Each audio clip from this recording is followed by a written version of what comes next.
Remember first-person shooters on the GameCube? Remember when the Medal of Honor series was the king of World War II shooters?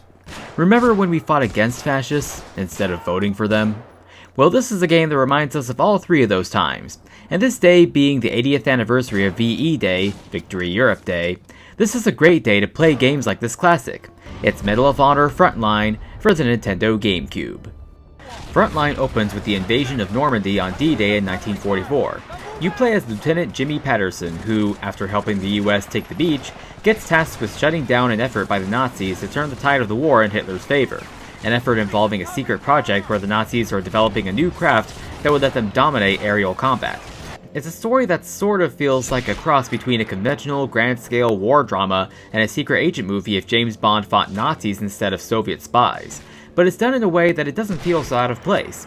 You could still take it seriously as a story about one man making a difference in the war against tyranny, which was often a big selling point for these Medal of Honor games in the early 2000s.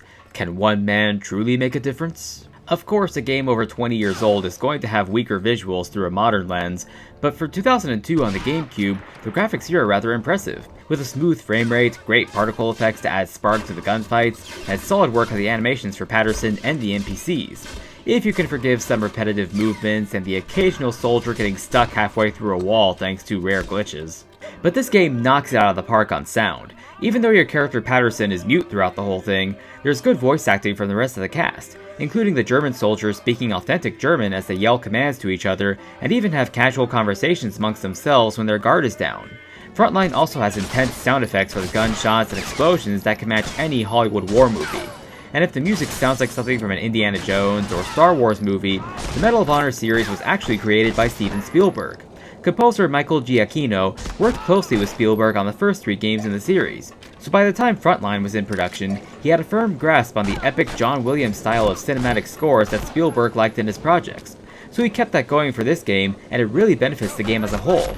Not only does it intensify the action and add weight to the story, but it somehow helps legitimize World War II shooters as something that can be made to pay tribute to and give younger audiences a glimpse into a serious event, rather than trivialize it as many World War II veterans were concerned with when the first Medal of Honor game was announced in the late 90s. When Spielberg created Medal of Honor, he was inspired to do so after watching his son play GoldenEye, which would explain why many of the levels in this game feel so similar to that N64 classic. There are quite a few levels that have a solo, spy-like feel to them. There are even some parts where you infiltrate a Nazi compound or bar in disguise, so you get to be stealthy. For 30 seconds. More commonly, you'll see levels like this train level. Doesn't this seem familiar? In any case, you always get a good amount of objectives to complete besides simply mowing down Nazis. These can be searching for hidden documents, photographing tech plans, rescuing captured Allied soldiers, the kinds of objectives that keep FPS games interesting. When the game isn't trying to be GoldenEye, it does throw you into levels based on real World War II battles, with some of these level designs looking like they came straight out of Saving Private Ryan. So if you ever wanted to play a Saving Private Ryan video game, this is honestly the closest you'll get to an official one. These levels combined with the spy-like levels give Frontline great variety, and to top it all off, there's even a minecart level!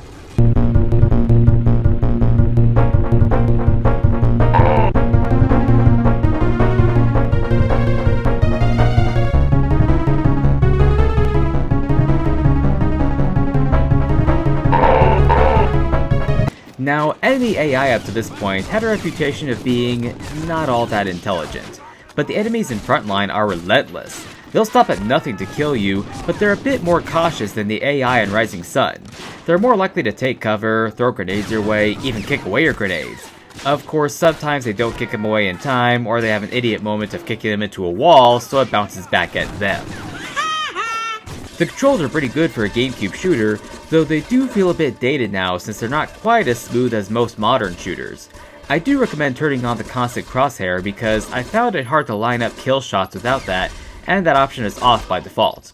You also can't aim down sights, but that was normal for the time. Thankfully you can melee with your gun in hand, which in the early 2000s was a big step up from N64 shooters, plus you can hold a lot of guns at once instead of being limited to 2 or 3 guns.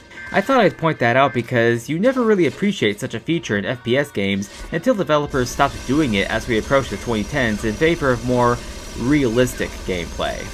Frontline does have a couple of flaws, most of which could maybe be attributed to the era it came from. For starters, there are questionable spawn choices in that some levels have enemies spawn only if you grab the mounted machine gun. I guess it's to give you more Nazis to chop up, but they become a problem if you have trouble hitting them with the mounted MG when they're too far away or behind good cover, so you have to run at them to blast them down. Also, there are no checkpoints in this game, so you have to start the level over again if you die, which can end up dragging out the game. And regenerative health is not a thing here. Of course, that could just be another issue of being spoiled by common conveniences of modern gaming, but it can lead to more frustration in later levels, especially in longer levels. Frontline does include local multiplayer with deathmatch and team deathmatch. I'm sure that was inspired by GoldenEye too. I would have liked this more and be able to show you guys if multiplayer had bots.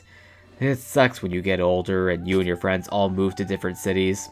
But the single player is really good, and I still like that multiplayer is offered at all. Used copies of this game are pretty easy to find online for anywhere from $7 to $30. And while AI bots in multiplayer mode would have been nice, this is a great retro World War II shooter to buy for your GameCube at that price range. And that's my review of Medal of Honor Frontline for the GameCube. To help me produce more videos like this, please support my Patreon page. Special thanks to my current patrons here. Remember that supporting my Patreon gets your name in the credits and access to my main videos a day early. Also be sure to check out my previous reviews of Medal of Honor Rising Sun for the GameCube and Wolfenstein 2 The New Colossus for the Switch.